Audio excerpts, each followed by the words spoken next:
It is wonderful to see so many of you student. Who here's a student? Great. Always loved when the next generation is in the room. Are you all Georgia Tech students from any other schools here? We got Georgia State in the back. Don't be shy, Parsh. I recently graduated from UT. Okay, Georgia, Georgia State, Georgia Tech. We've got some rivalry going. Fantastic. Congratulations on graduating. My name is Rickey Bevington. I am president of the World Affairs Council of Atlanta. On behalf of the council, thank you for joining today's conversation. After Maduro, what is next for Venezuela? We are delighted to partner with the Sam Nunn School of International Studies at International Affairs at Georgia Tech, the Georgia State School of Policy Studies, Andrew Young, Sam Nunn. Okay, thanks, Charles. We are especially grateful to be right here on the campus that embodies Senator Nunn's lifelong commitment to serious dialogue, global engagement, and pragmatic leadership. Are there any members of the Atlanta Consular Corps in the room that we might recognize? If you represent a trade office or a consulate, we'd love to say hello. Great. Well, maybe they'll be joining us along. The mission of the World Affairs Council of Atlanta is to empower Atlantans to lead with world-class knowledge and global relationships. We help Atlantans better understand the forces and the people shaping our world. There are few issues in the Western Hemisphere with broader regional and global implications than Venezuela's future. Political uncertainty, economic instability, migration, energy markets, democratic governance, these are not abstract concepts for people who live in Venezuela. They are lived realities with consequences that extend far beyond its borders. So today's conversation asks an important and forward-looking question: what comes next? So rather than just focusing on the personalities or the present moment, we aim to explore possible pathways ahead, political pathways, economic, social, and what those paths could mean for Venezuelans, for the regions, and of course for international partners, including the United States. We are very fortunate to be joined by two outstanding diplomats whose expertise span policy, academia, on-the-ground experience. We hope that you'll tell some war stories while you're here with us. Their insights will help us move beyond headlines into a deeper understanding of the opportunities, constraints, trade-offs that define this pivotal moment. Programs like this are at the heart of what the World Affairs Council strives to do. We convene diverse perspectives. We encourage civil and informed debate, and we create a space for thoughtful discussions, especially on issues where the stakes are high and the answers are not simple. So thanks to all of you for taking time today to do this with us and be part of this conversation. The statements made today are those of the speaker and not of the World Affairs Council of Atlanta or the Sam Nunn School. We encourage you to listen closely, engage respectfully, and take part in the Q&A, of course, after the conversation. With that, it is my pleasure to introduce our speaker and moderator and then turn things over to begin today's discussion. James Jimmy Story served as both ambassador and charge d'affaires to the Bolivarian Republic of Venezuela from July 2018 until May 2023. In June 2024, Ambassador Story was nominated as ambassador to Mozambique.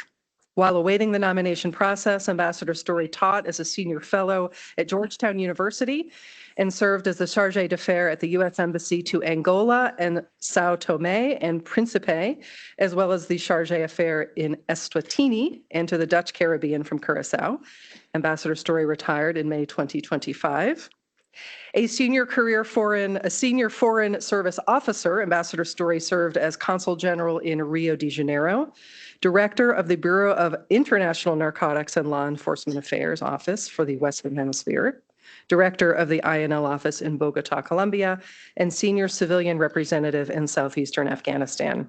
He is the recipient of numerous State Department and interagency awards, including the Superior and Meritorious Honor Awards, the Department of the Army Superior Civilian Service Award, the Warren Christopher Award for Outstanding Achievement in Global Affairs, the Distinguished Honor Award for the Western Hemisphere Bureau, and the Office of the Director of National Intelligence Exceptional Service Award. And Ambassador Story is a Southerner. He grew up in the small town of Moncks Corner, South Carolina, graduated with degrees in interdisciplinary studies from the South Carolina College at the University of South Carolina. He also received a master's in foreign service from Georgetown University. Please join me in a round of applause for Ambassador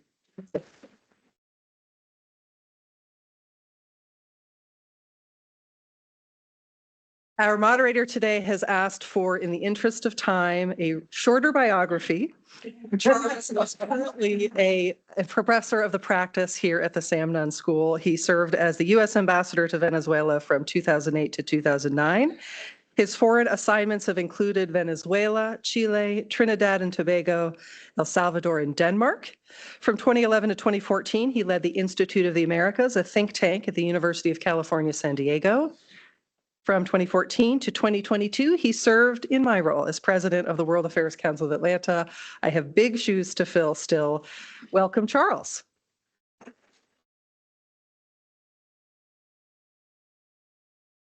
The gentlemen are going to take it away, and then we will have Q&A from the audience. And please, again, you're invited to sit. I see 1, 2, 3 seats right here. If you don't want to stand for the next hour, we invite you to move on in. Well, we're looking at, we're not even charged anything. Yeah, and I should say, there may or may not be media in the room, but this conversation and therefore your questions and answers are also on record. Thank you, gentlemen. Yeah, 2 more seats up here. Right here, see right here.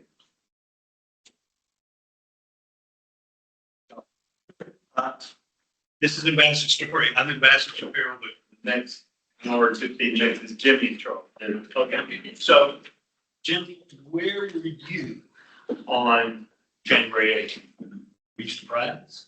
January 3rd. January 3rd. Right. I was in the same place as January 8th as well. Yeah. I was surprised.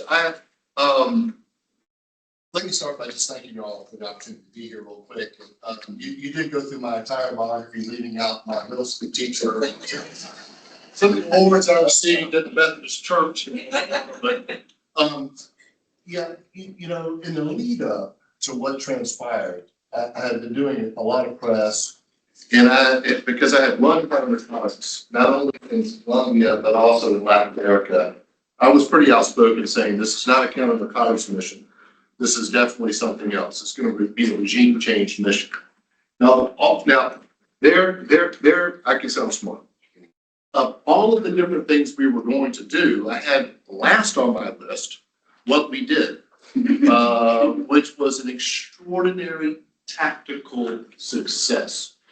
This will go down as one of the most complete, just again, extraordinary, I have a lack of other adjectives here, ability of the Delta Force and U.S. military capability to extract the president of the country, of the president, excuse me, not really president, but leader, titular leader.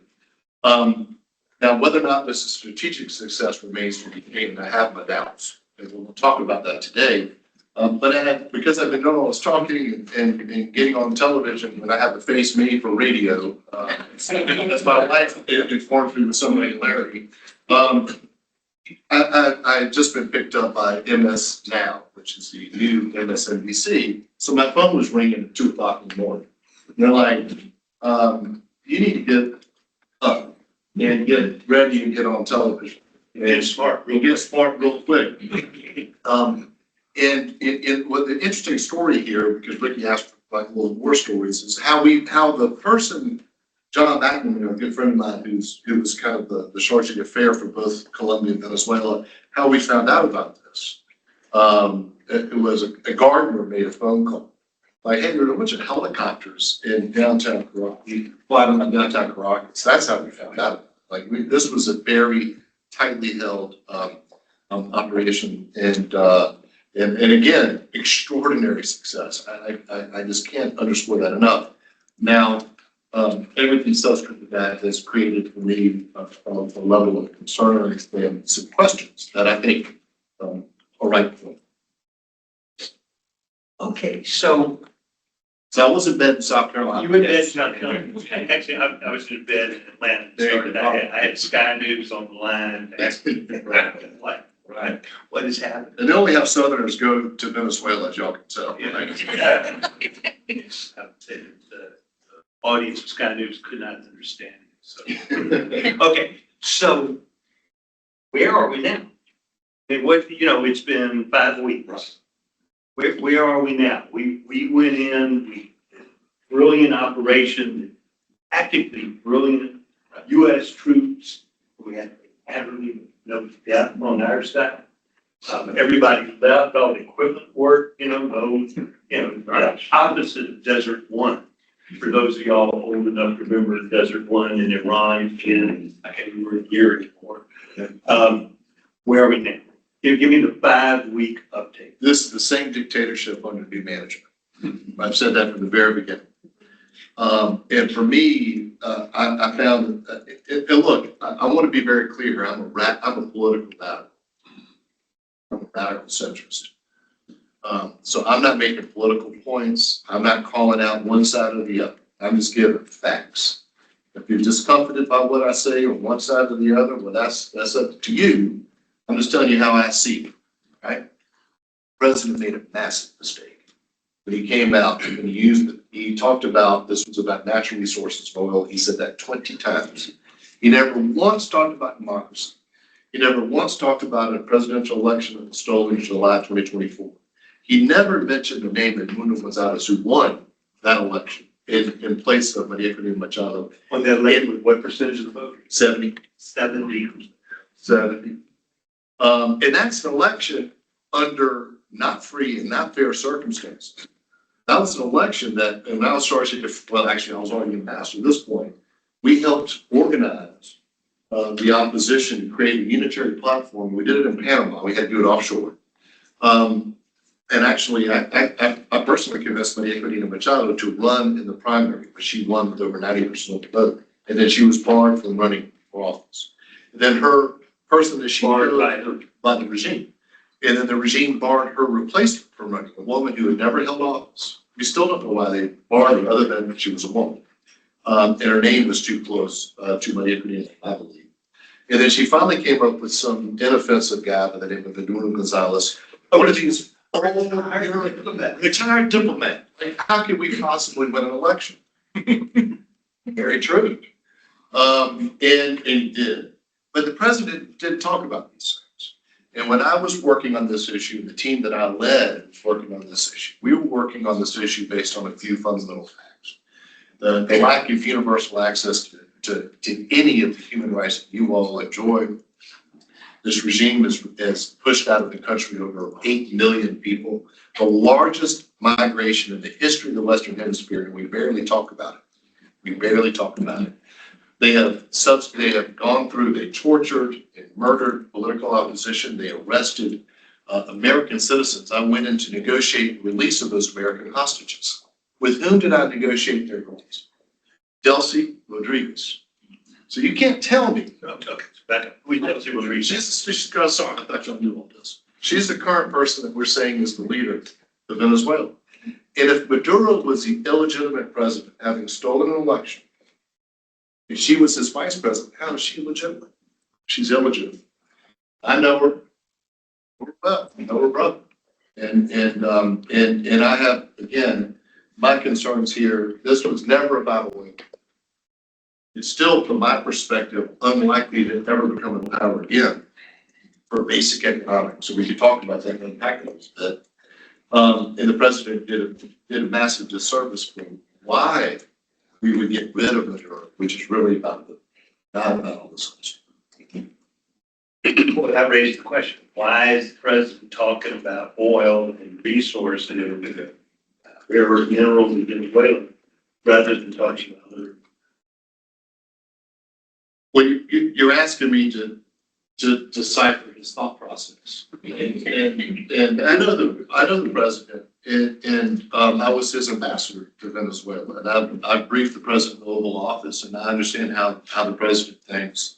For the president, he's already moved on to the next issue, right? It was Greenland, then he went back to the Panama Canal, and now it's Canada, and tomorrow it'll be something else. Iran, of course. So the president hasn't really focused in on it. I think it kind of, whoever's the last person to talk to him, and I think he recognized that Venezuela does have the world's largest known proven reserves, over 300 billion barrels. 300 billion barrels. It has way more oil than Saudi Arabia. It has critical minerals, it has gold, it has everything that will fuel the 21st century economy. It is run, as I said on 60 Minutes, by a criminal organization masquerading as a government. That criminal organization is the same criminal organization. Here's what they did this week. They're releasing political prisoners. I'm happy about that.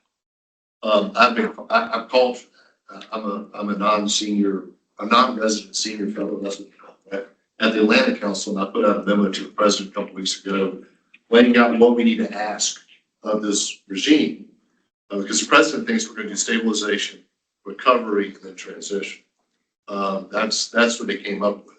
They had no plan right after. On January 3rd, there was no plan. It's quite obvious. A few days later, Rubio came out, Secretary came out with a plan. And he talked about it extensively in his Senate Foreign Relations Committee hearing 10 days ago. Right, and I thought it was great, actually. I thought he did a great job, and for the SFRC. But where was I going with the question? What was the question? I'm on meetings now. I don't know, I didn't get to sleep. No, you're talking about the Atlantic Council. No, we put out that asked the hard thing. So what did they just do? So one of these hard things was we got to release a political prisoner. We have about 1,000 of them. So they release them. Some go into exile. Some are They released all 1,000. No, they've released a couple of hundred. They're releasing them in drips and drabs. But they released a friend of mine, Juan Pablo Guanipa, and he is a really good communicator. He was a journalist before he started running for office. Very smart guy, and also very hard over on basic issues of democracy, as one should. And they released him, and he immediately got in front of a reporter and started saying, "Hey, we need elections." They rearrested him. Now they released him The same day. the same thing within 12 hours. Now they re-released him under house arrest in Maracaibo, big city over to the west of the country. And my point here is that imagine your Coca-Cola. And by the way, apologies to the Atlanta crowd, Pepsi-Cola is the biggest soft drink in Venezuela. It is much bigger than Coke. There's a reason why. There's a reason why it's a debate, right? That's not that's enough. So imagine you're on the board of directors of a publicly traded company, and you're being told by the president, it's open for business, you'll go start going after that oil. If I'm on your board, I'll fire you if you try to do it right now, because there are no rules. There's no sanctity of contract. Government can do what it wants to do, and this is proof positive. So I wrote a piece that hopefully will come out today, if not tomorrow, for MS Now, in which I kind of lay out the case of Juan Pablo Guanipa as why you can't trust these people. And this is what we're dealing with. The idea that you can have an economic recovery without a democratic transition is well, let me just, that is silly. Let me be nice. So back up. What were the lessons of Iraq? I mean, if you listen to Secretary of State Rubio, the Senate Foreign Relations Committee, he details the phased program of stabilization, recovery, and then transition. Isn't that what we all learned in Iraq? That you go into a country, you disband the army and police, you have chaos. We learned a different lesson. We learned you don't go through de-badification. I think the better example is not Iraq or Afghanistan or Libya or Syria, but Panama. In the case of Panama, Back up and tell us about that. Some of the people in this room may not have been born. in 1989, year I graduated high school, dinosaurs roamed the earth. Didn't have internet. I mean, we lived in a marvelous time. There were no people taking photographs. You weren't online. It was incredible. You could be lost for hours, days without your parents knowing where you were. We had a very similar situation. Manuel Noriega was the head of what was becoming a very dictatorial regime in Panama. He was involved in narcotics trafficking. Yes, he had recently also been hired by the CIA, but he strayed from the CIA path and started doing his own thing. He did what all autocrats do. There's a bit of a playbook here, and I'll give you an example of the similarities between him and Nicolas Maduro. Manuel Noriega, all dictators do, had his own private military. They were called the dignity battalions, and they would go out and beat up political opposition. In Venezuela, they're called colectivos. And they're a semi-official motorcycle gang that rides around on motorcycles and beats up the opposition. In fact, when we were kicked out of Venezuela, I refused to leave. And I told Secretary Pompeo, sorry, a little war story, that if we don't recognize Maduro as president, then I'm not going to listen to it. If we recognize Guaido as president, I'm going to stay here with the Marines and diplomatic security. And we hung on for about 7 weeks.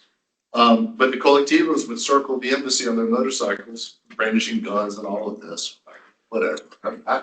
I've been in Afghanistan, Iran, Reconnaissance, Colombia. I didn't feel that threat, to be honest with you. But we hung on for a couple more months. But this is like Dictator 101, right? I'm not going to talk about ICE, but you can get a feeling on that one. But Wait, sorry, wait, you started by saying this. I'm just giving facts. I'm not going to make you uncomfortable. That's why. But what happened in the case of Manuel Noriega is we removed him from power. He went over to the Vatican and we blasted rock music. You fought along the law one. Y'all go back and read about this if you weren't alive in 1989. But it was much bloodier, much more difficult. We had a lot of troops on the ground, et cetera, et cetera, et cetera. But we reinstalled the Democratic president. And then we almost immediately, and we revamped the military there to put them under civilian control.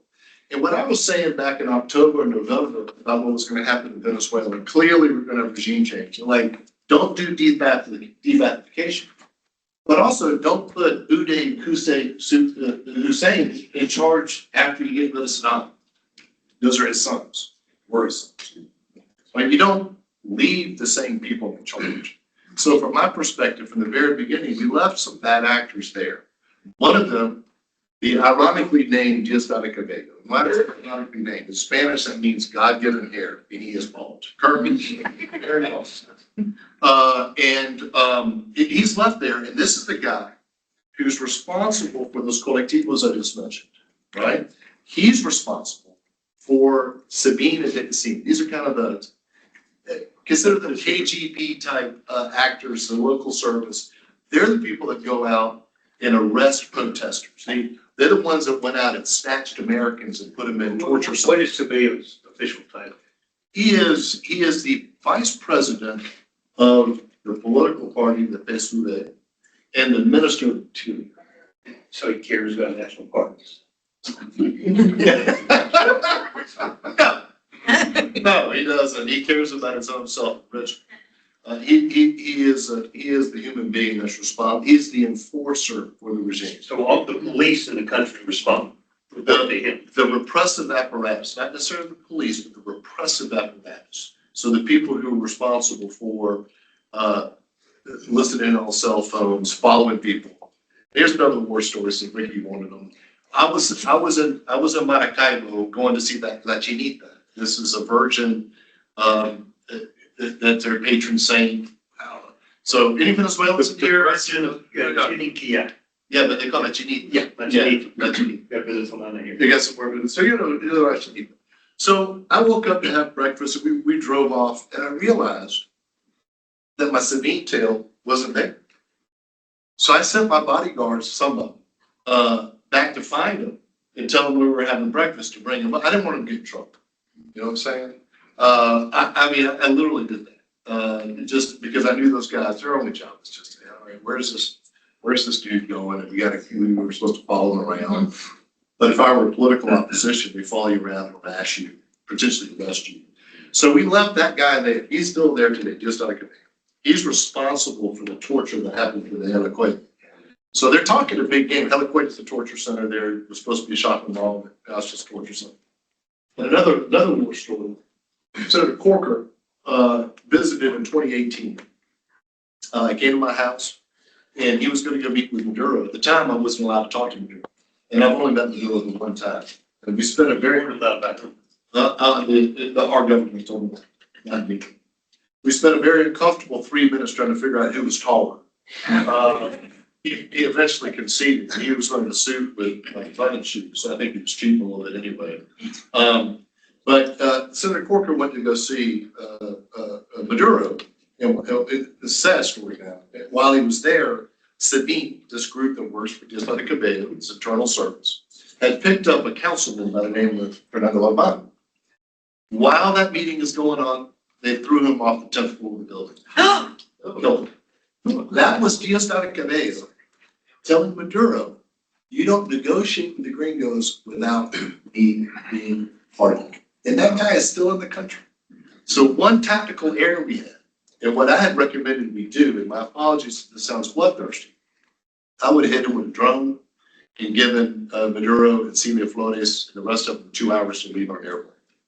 I said, y'all go ahead and get out to Qatar, Turkey, wherever. We left that guy there, and that's the fox in charge of the house. Since you had worked in the first Trump administration, Right. did anybody from the current Trump administration contact you, ask for advice, ask you who's who, what, should we do A, B, and C, or C, B, and A? No, there are people from the administration itself, the answer is no. But Marco Rubio, for instance, when he was senator, I met with him 15 times, and I found him to be with the door closed, really thoughtful. He understood the issues.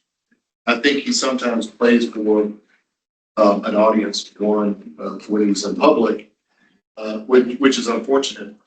But I do believe at the end of the day, while Trump himself, the president, is not particularly interested in whether or not there's democracy in Venezuela and what it looks like, Rubio fundamentally understands that without a transition to democracy, he'll have a hard time running for president, which is what he wants to do. It's going to come down to him and J.D. Vance. J.D. Vance, from my perspective, has the charisma of a chair. Rubio has charisma. He has that thing. But you'll notice J.D. Vance hasn't touched Venezuela once. He's waiting to see if it blows up in Rubio's face. Rubio owns this issue. So I think Rubio is going to want to push for there to be some kind of a transition. I put it at 18 months before they have an announcement for an election. That's me arming. You got armchair quarterbacking it, but that's my guess. Yes, sir. Can I interrupt with a question? Speaking of Rubio, I want to talk about the link between Venezuela and Cuba. Well, how would I like to put this? So a lot of people in Washington who view Havana through the lens of Caracas. And And a lot of you view Venezuela through the lens of that. you know, we said for years that the Cubans were providing the personal security to Maduro.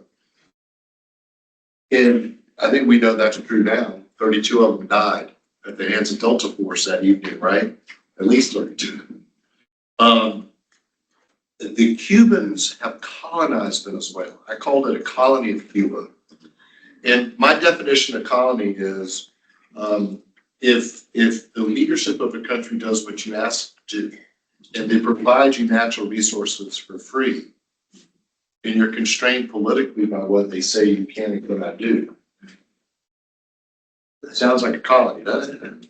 And Cuba has gone through special periods before. At the end of the Soviet Union, some of y'all may recall, they were trading sugar for fuel. And when the Soviet Union fell, they no longer got the fuel. And it was almost at exactly the right time that Venezuela changed. Well, during your time, you lost Venezuela, didn't you? Because it's on you. Yes, Charles. So Professor Shapiro. I'm asking the question. You're asking the question. Y'all can tell we're old friends, right? And also friends that are old, so.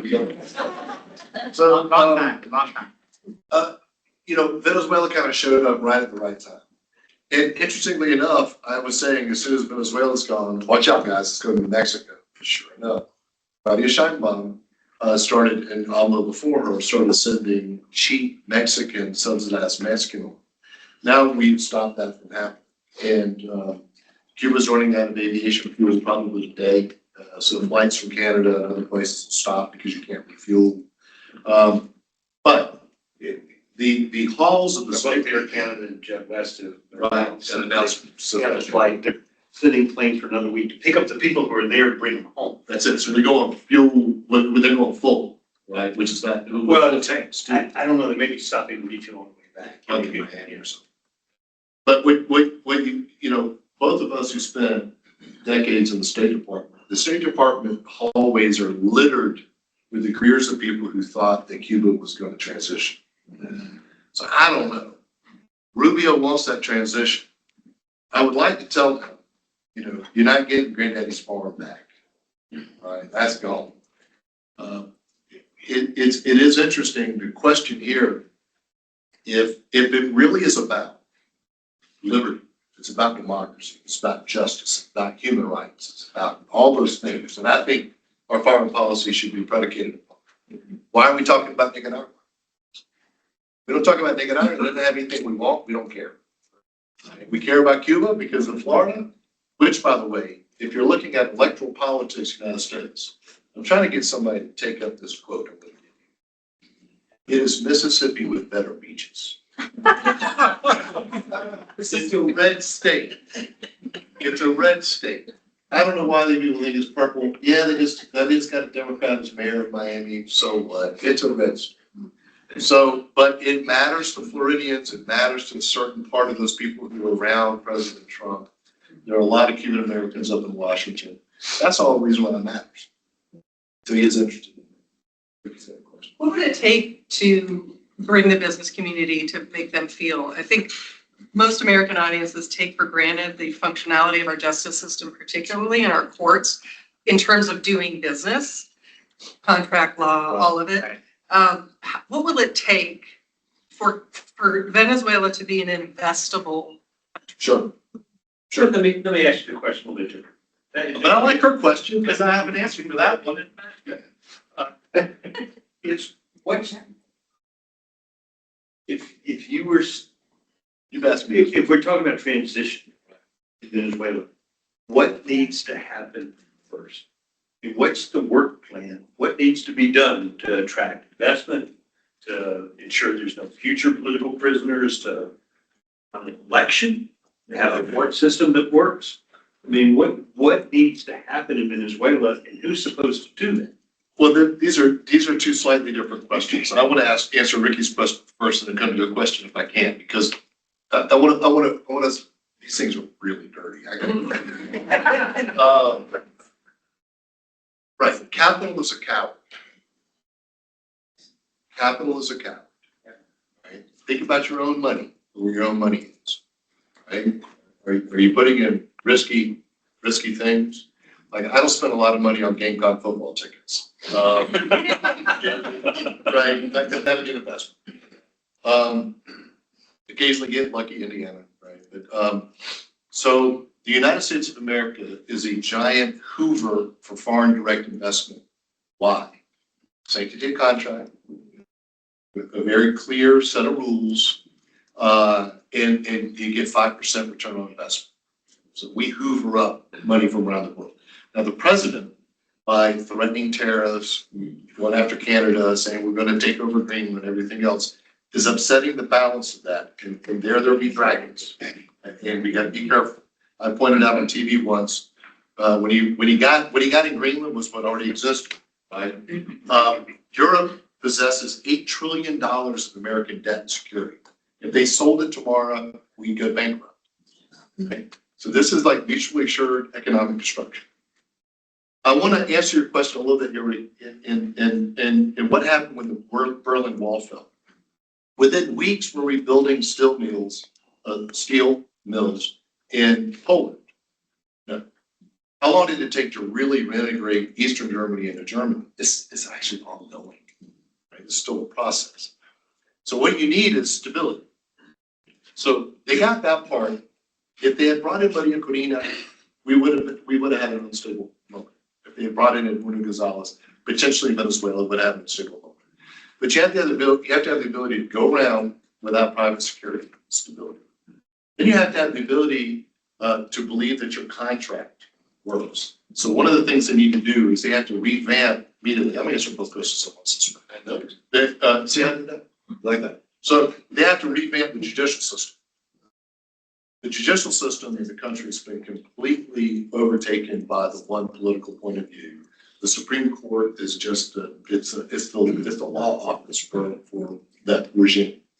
That there's a way by which they hire judges in Venezuela. There's a concurrent competition, right? There's the competition.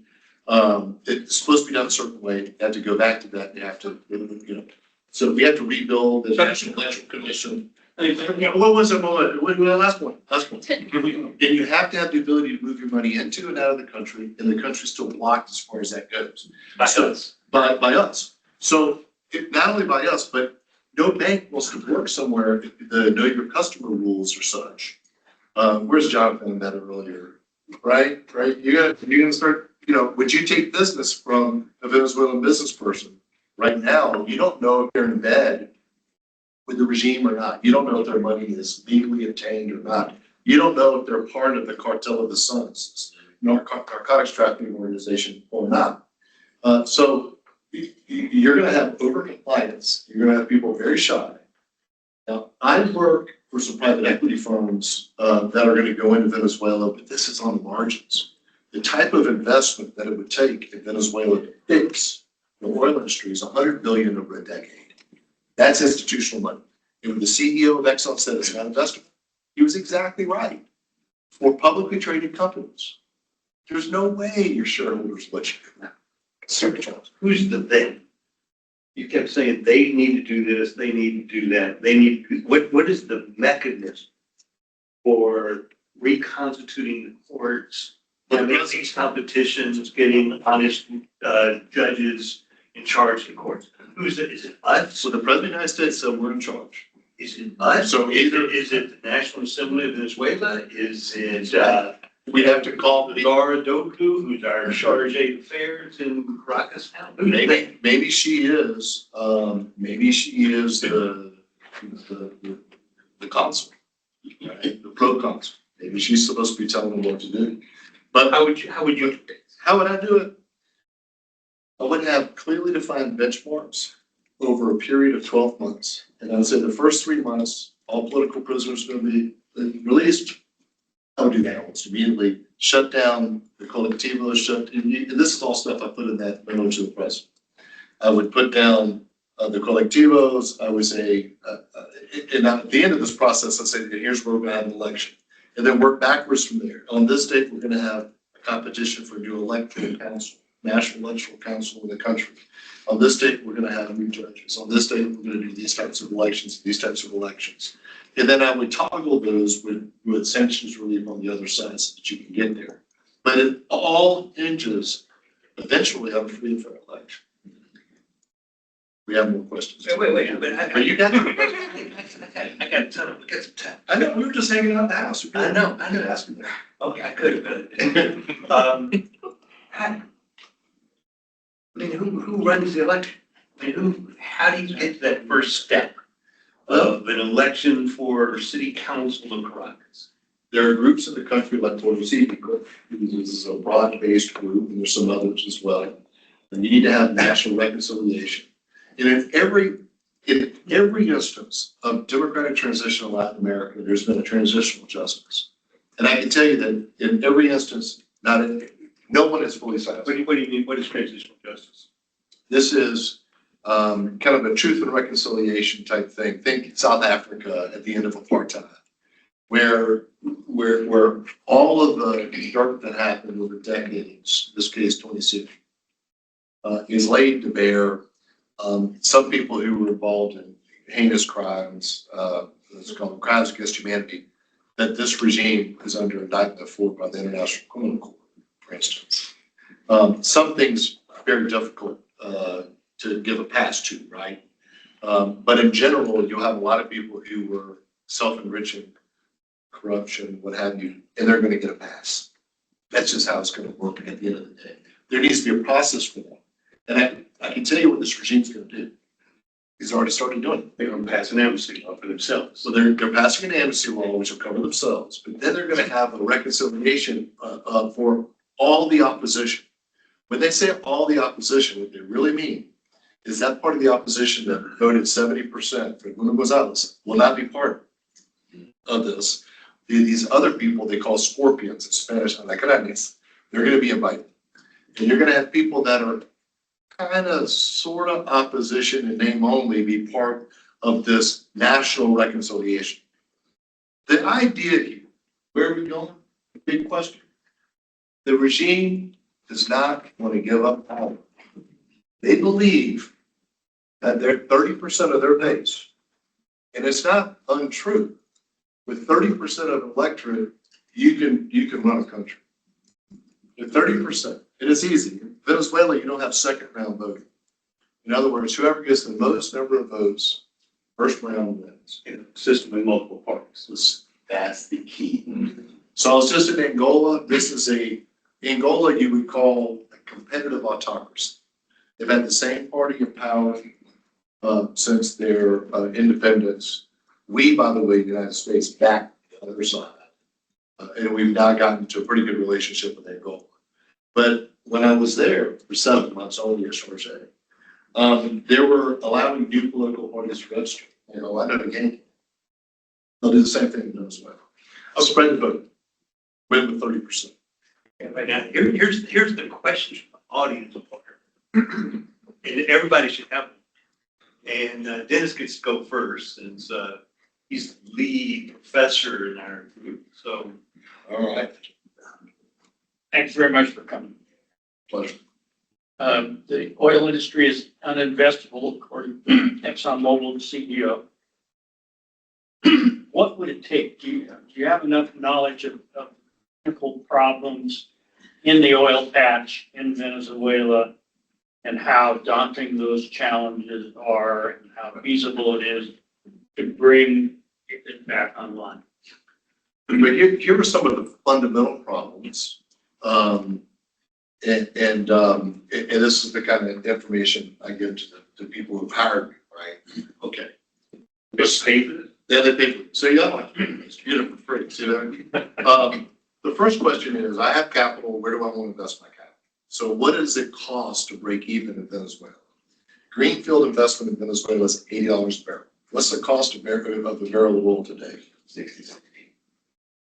Why would you invest? How much does it cost for a barrel of oil in Guyana? 35. Okay.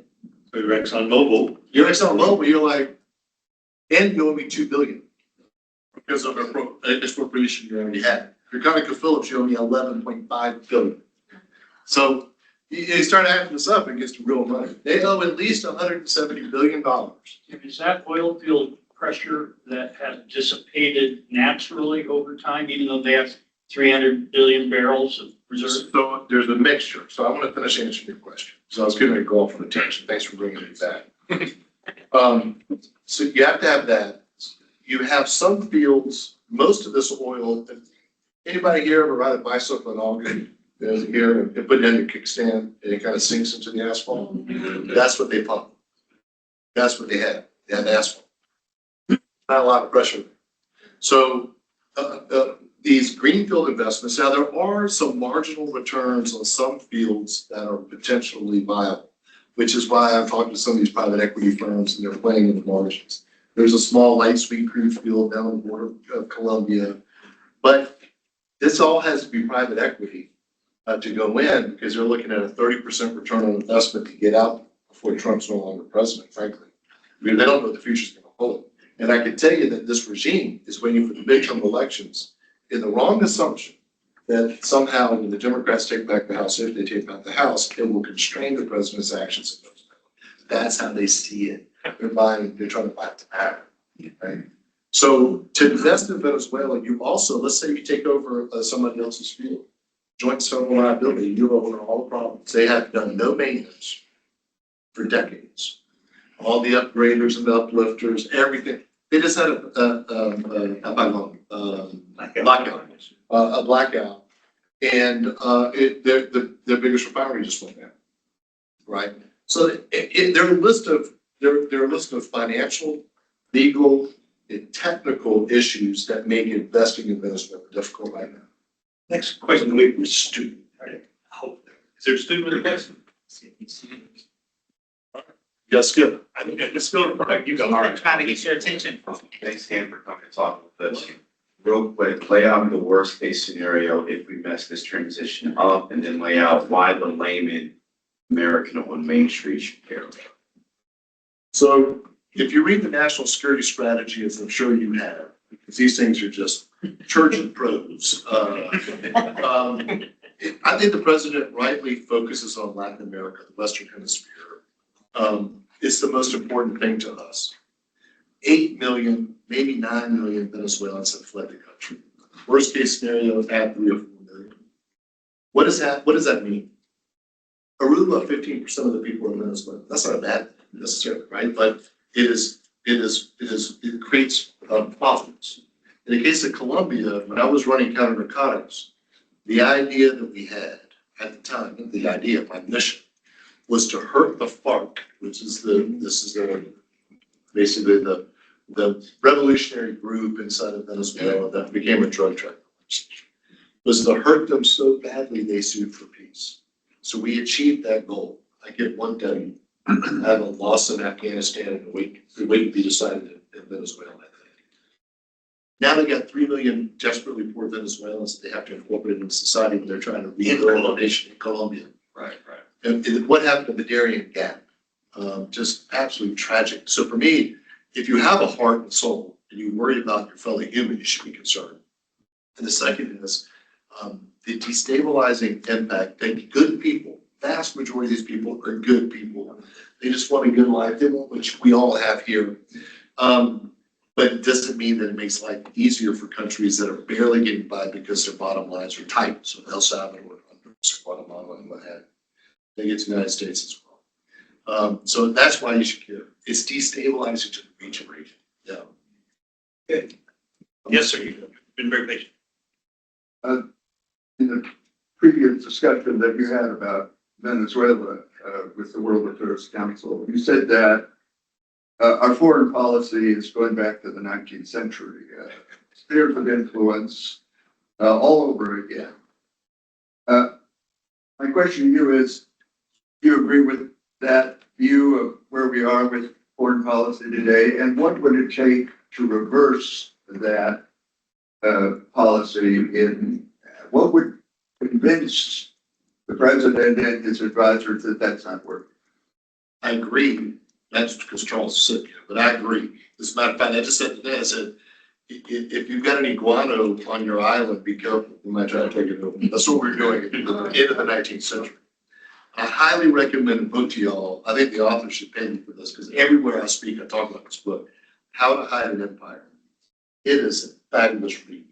I don't know. You have to Google GTS, Google that stuff. How to Hide an Empire. We are going to spheres of influence. And how do you fix that? You're not going to convince the president because that's his worldview. I think the Supreme Court, which has delayed a decision on the IEEPA, these are how you can use tariffs as an emergency tool. They're supposed to make a decision on 15 January. They better make a decision. I think what they're doing is they're trying to come up with a Solomonic decision where the president gets a little of what he wants, but not everything that he wants. And I think that's, as we say in the Low Country, trifling. The second thing that has to happen, so one branch of our government needs to do its dang job. And when I get a chance to speak to members of Congress and those running for Congress, and I'm not one of them, I'm like, you guys can start doing your job. You control the purse strings. Instead, you're kind of following the line. We're creating a presidency that was not envisioned by our founders. And it's not just with this president. The imperial presidency started many decades ago, and somebody who worked in the executive branch, it's definitely, but we shouldn't. We're named second in the Constitution. Congress is named first. Congress is supposed to have a bigger role. So I just recommend people vote for the right people to represent you in Congress. Okay. Yes, ma'am. Thank you. So you said earlier about time is interesting. So thinking about the pressures against time, is there any liquidity risk that Venezuela might be facing like Afghanistan faced shortly after the transition in August? And then how is that countered? How is that pressure countered or exacerbated by humanitarian pressures experienced by everyday Venezuelans and what the international community might do to respond to that? So this is a big question. We'll try to answer it quickly because I see a lot of hands. I'm probably not completely satisfied with the answer, but I'll say this. I highly doubt that Venezuela will suffer the kind of descent into chaos that happened in Afghanistan for a few reasons. One is they have a ton of natural resources. Second is they live in the 21st century. I was in Afghanistan. I know where they live. They live in the 14th century. It's like 1370 there right now, 1375 or something. The third is they have an educated population. Fourth is they had all the infrastructure. They had the best infrastructure in the entire hemisphere, outside the United States and Canada. Best universities, best hospitals, you kind of name it. And they were at the top. The Concorde flew to Caracas, y'all. Didn't fly to Guatemala City, didn't fly to Mexico City, didn't fly to Buenos Aires, it flew to Caracas. That's where the money was. And then finally, and this is interesting, I found this always quite interesting. They are all related. Who are they? The regime and the Democratic opposition went to college together. The Attorney General, who's now a soulless shell of a human, used to be a proponent of human rights, and he was a poet. I met the man, and you meet people that are kind of dead inside. You see that look? That's what he is. He went to college with people who remember him as being this young, skinny musician who wrote poetry, who talked about human rights. And now he's the guy that uses the hate law to go after political opposition. So they all know each other. They all went to school together. So I don't see that they don't have sectarian differences. They don't have religious differences. They don't have that stewed. In Afghanistan, you have everything from, you have the Turks, you have the Pashtuns, where I was, you have the Hazaras, it was just a little bit of everything. You don't have that in a place. So that's kind of how I feel. Yes, sir, in the back, in front of the door. I'm from Venezuela, from Maracaibo. Shout out to La Chinita. So going back to Ricky's questions about the chicken and the egg dilemma. How do we bring the U.S. investment back to Venezuela? And the oil industry in Venezuela is not completely shut down. We got the dark fleet that is moving around 500,000 barrels a day. And somewhere around 10 and 20% of the oil in the world is going through Venezuela to avoid sanctions. And this is according to the New York Times and the Wall Street Journal. So my question is, can we foresee in a scenario like Mexico or Colombia, where oil companies, and they're used to doing business in tough countries, Libya, Sudan, Nigeria, Mexico, where you have, again, a Mexico type, a Colombia type of economy, where you have cartels dominating some areas of the country.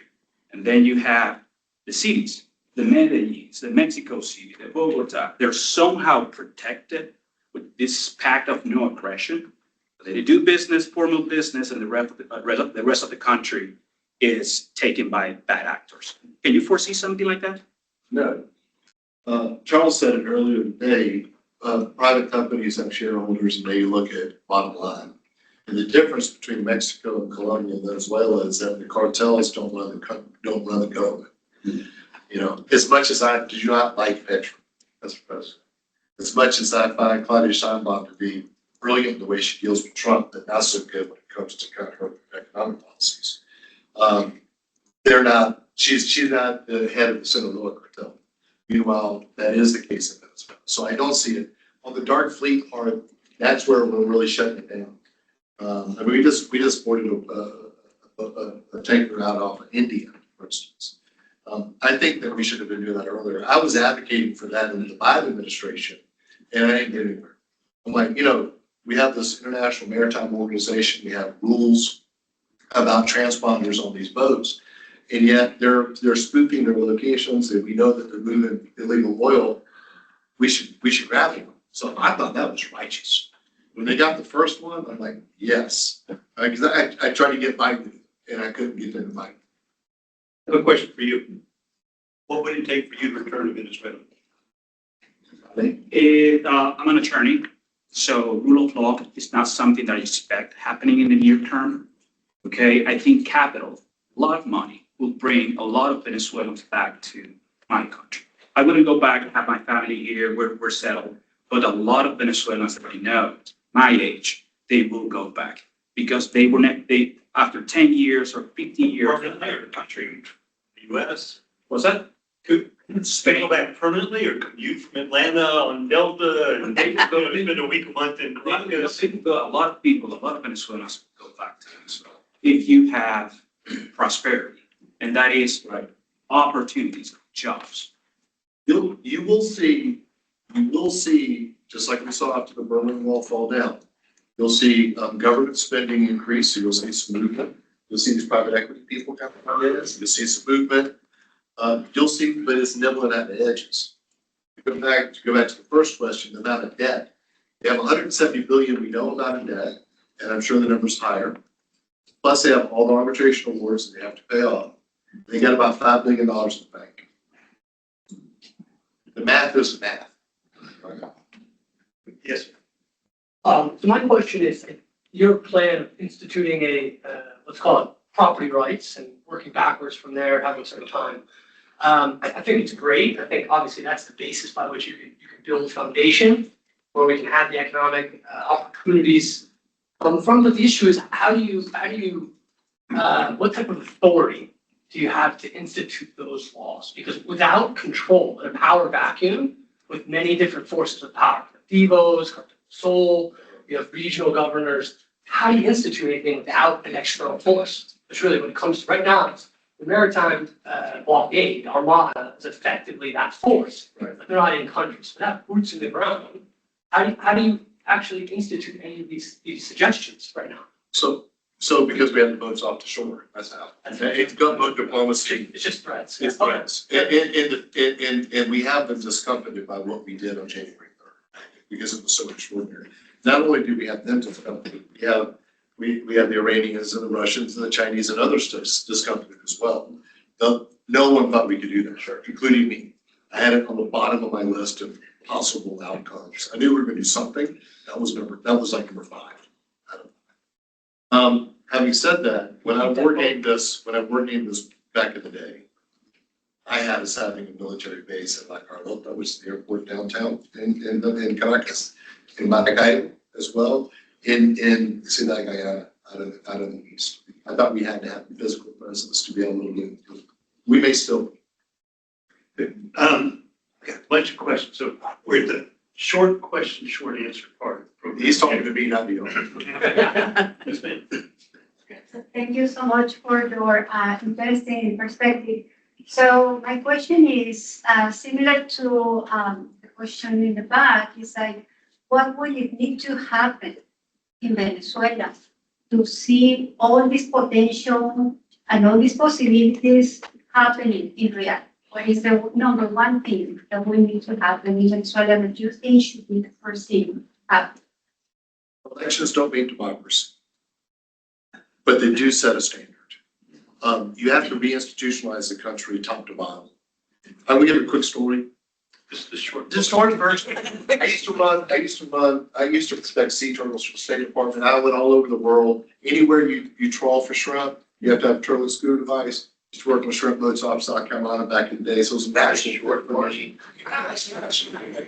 I walked, you heard of Lista Tascon? Right, so the people who voted against Chavez were on the list. I went in with a local staff member from the embassy to meet with the Vice Minister of Fisheries. I could see the reflection. She went through the list, saw his name, said you can't come in. So if you're Venezuelan, you're not part of the regime. You can't get a bank. You'll do a bank loan. You can't have a job. You can't. All the institutions are against you. That has to be fixed. Okay, good. Yes. So I'm from Bosnia. Like my mom's from Bosnia, and she left like after the war. And so basically, what I wanted to ask about is kind of corruption of like, so in Bosnia, we kind of, I would ask my mom, like, hey mom, does the government even work? And she goes, no. Or we just have like people continuing to elect corrupt officials or very nationalistic officials. And like, that's really just, it's just not really a functioning country. Everybody leaves. It's just doing worse. So like, how do you actually ensure that the people, especially like if you're coming in to extract minerals or oil, how do you make sure that that actually, one, brings prosperity to like all the people, not just the companies? And second, like, what do you do about corruption? Or like, how do you, if corruption is so rooted in something, then what do you do? Strength of institutions, send people to jail. And look at the corruption that's happening in this country right now. And we're talking about orders of magnitude. This is the level of corruption that's happening. It's just extraordinary. People need to go to jail. You have to have strong institutions that are willing to say, we're willing to stand up and do the hard thing. Our institutions in this country are being stress tested. But there are many people who are standing up and saying and doing the right thing. Okay, yes, exactly. Yeah, I'm one generation removed from an immigrant from El Salvador. He was part of the federal police, and so you're acknowledging the cost of human lives, especially in a much larger scale in Venezuela. That's great. I didn't know about the connection between Havana and Caracas, but I guess whenever this kicked off, I saw the heavy crude oil being at the center of leverage against Canada and a potential just natural resource for a war against China. Do you see that connection as well? Yeah, all that kind of pulls together. I mean, if the oil industry takes off in a big way in Venezuela, it definitely will have a negative impact on Canada. Canada's now exporting it. They built a new pipeline and exported out of Pacific. One of the interesting things, I talked to your wife about this today, who's from Canada, is a Canadian, big brain on international relations, is that the president's approach to Canada has actually created more interprovincial trade inside of Canada. It's pulled together the Canadian populace. And if you didn't listen to Carney's speech at Davos, I highly recommend you give it a read, take a look at it. All of this plays in, and it also plays back to the idea that the president has from your question about spheres of influence. I think that's dangerous. When you advocate responsibility elsewhere, if we're saying, China, once you figure out how to get Taiwan, we don't care. Ukraine, you're on your own. Europe, take care of it. The president was right that these countries in Europe weren't spending enough of their GDP, percentage of their GDP on NATO. He was right. How he approached getting to do it was not my cup of tea. But he wasn't wrong. But it is wrong for us to say, y'all figure it out. We're going to focus in over here. I think it's wrong. Considering your folks are from El Salvador, I hate to say this, but Kelly's very popular, 100% a dictator. And I knew that the day he walked into Congress with members of the military and said, I'm in charge here. Change the Constitution, and this is where you have to stand for something. You'll fall for anything. What we're doing is we're now saying we don't care about other people's elections. Voters will go for security. I mean, If you think you're gonna be robbed on the street, you got to. But let's have institutions that matter. Let's not change the Constitution because we think that we have the right answer. Right? And that's what Kelly did. And eventually these populists from the right and left end up on the dark side of the day. Okay, we've got 10 minutes left. Yes, ma'am. Oh, I feel like I'm running. Okay, yes, back to you. Right, so my question is with Trump announcing we're gonna be reopening the air segments for air travel between, the US and Venezuela. What kind of impact do we expect in both the trade, investment and tourism? Is that connectivity gonna change the relationship, or given that the regime is technically still in place, is there gonna be much change? Well, it's still a level 4 do not travel country. You tell people you're at work and don't go there. And how would you get a visa? That's the other thing, right? Yeah. So it was, American Airlines was profitable route per mile flown from Miami to Caracas. When Venezuela had so much money, they think things were cheap in the United States. They called it the dame dos, give me two. It's so cheap, give me two. They would love to have those flights. And I have a friend of mine who runs an airline, small Laser is called. They'd love to reopen those air flights. When we were looking at it during the pandemic, I could get the FAA has to certify the airport. Now the president is willing to say, well, that 6-month, 12-month process we're going to do in 2 weeks. So maybe, but who's going to go on the airplane? How? Right. So right now, a lot of other things have to change. Thank you for. Oh, wait, the lady behind you, I'm sorry. Oh, sorry. Okay. I know that you don't have a crystal ball, but I'm pretty sure that you have some intel information around. Can you share if you have any information about what's going to happen with Diosdado, with Delcy, with Jorge, with all of those If you haven't, maybe put that in. Yo estaba queriendo tener que estar, yo estaba queriendo has to leave eventually. And he can leave for like, bueno, la mano, right? You can go the good way or the bad way. He's gonna have to go. I think Dulce and Jorge Rodriguez do not believe that they will ever be out of power. They don't believe it. They believe they'll be in power for the next 20 years or longer. So for Diaz Cabello, he's the black swan. And again, there's almost zero chance that unrepentant Jack Leg will ever be a useful part of the society. I'll say. Yes, sir. Question? Yes, ma'am, right here. Good, great Quick question. question, everybody's talking about the oil industry, what about other industries like pharmaceuticals and agriculture? That is very top industry. Agriculture is the most important industry in the country and it needs to get off the ground. I was just doing a similar thing out in Iowa. Not an exploratory committee for office. I went to Des Moines, that's one in February. And I went to the World Food Prize. I learned a lot about American agriculture. Actually, my family were farmers, what have you. But I learned about the big agriculture picture. Simply fascinating. Venezuela used to produce everything they consume. Now they have that Dutch disease, and they have to import everything they consume. And they had tons of arable land, tons of water, absolutely fantastic cacao for chocolate. They could be an agricultural superpower. And they need to, that's where I would, like, when I talk to people in private equity, like, let me sell John Deere tractors. So a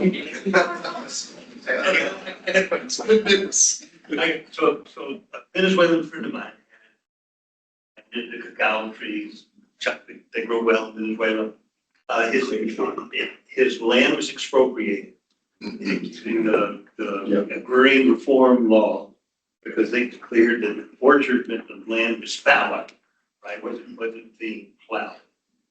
Just he and the thousands of people in similar circumstances, it's he, in your view, for Venezuela, that he be compensated and how and when and what? How do you deal with it? You got thousands of people that lost their business, lost their land, lost their property. A buddy of mine runs Santa Teresa Rum Company, Alberto. It's great, 1796. It's my third favorite rum. He got a third of his land expropriated. He got it back through a legal process, but also he was being helpful. He was being helpful to the regime. He was being helpful to the regime. You gotta unwind that because it goes back to sanctity of contract, property rights, and the ability to pass your outcasts from certain rules. Without a doubt, they're gonna have to undo all that. And it's gonna be hard. We were doing that in Nicaragua. And where's the money come from to pay the compensation?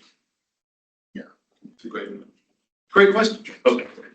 Okay, I think, but how much time we got? We got 5 minutes. We got 5 minutes, so this is a really short question. Lightning round. This is the lightning round. You look like you're a student, all right? Yeah. Good, okay. Good luck. Okay, for the 70% who voted like opposed the regime, what are their views about like the United States controlling the potential transitory period? Love it. So happy when it was done. They would be out in the streets, partying right now if they didn't think that they would get smacked around the head like this when they get bait. Okay, yes, sir. Yes, ma'am. You mentioned earlier about back in Germany, the transition period was still ongoing. In relation to Venezuela, and I think many people don't understand, like there's an idealistic timeline and there's like realistic timeline. Can you offer what your perspective is, realistic timeline and idealistic? Well, I do think there could be an election for 18, 24 months under international observation, with some of the institutions reconstituted in a way that makes some sense. It's going to be difficult. And what I don't see is any plan to start the war, which is why I'm writing so much. I'm not particularly adept at and doing these kinds of things. So that's kind of optimistic. I think that the trauma of what is transpiring will take a generation to overcome. Again, I knew Fernando Alvarado got thrown off the 10th floor and killed. I'm friends with Leopoldo Lopez. He's people who tortured me that way. It's kind of hard to say, yeah, you know, but people are willing to forgive. And I think that's a powerful thing. That's what that's. And with that, I think we're going to end. Join me in a round of applause. Woo!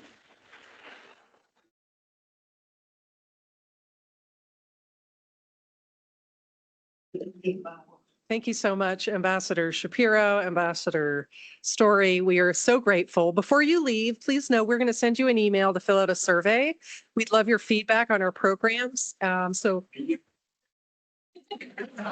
feel free to keep it to yourself. In all honesty, no, please do respond to the survey. Our next event is International Women's Day. Men and women are invited. You can bring your kids, you can bring your grandkids, you can bring your colleagues. It's at the Mercedes-Benz Stadium on March 6th. There are purple flyers around. And on the, well, you can see the field, the pitch, getting ready for the World Cup. And then finally, we do have a newsletter where you can find all about our upcoming events at the World Affairs Council. Just go to our website, wacatlanta.org, and you can probably also find it on the survey that we're going to email you. So with that, have a great rest of your day. Thank you.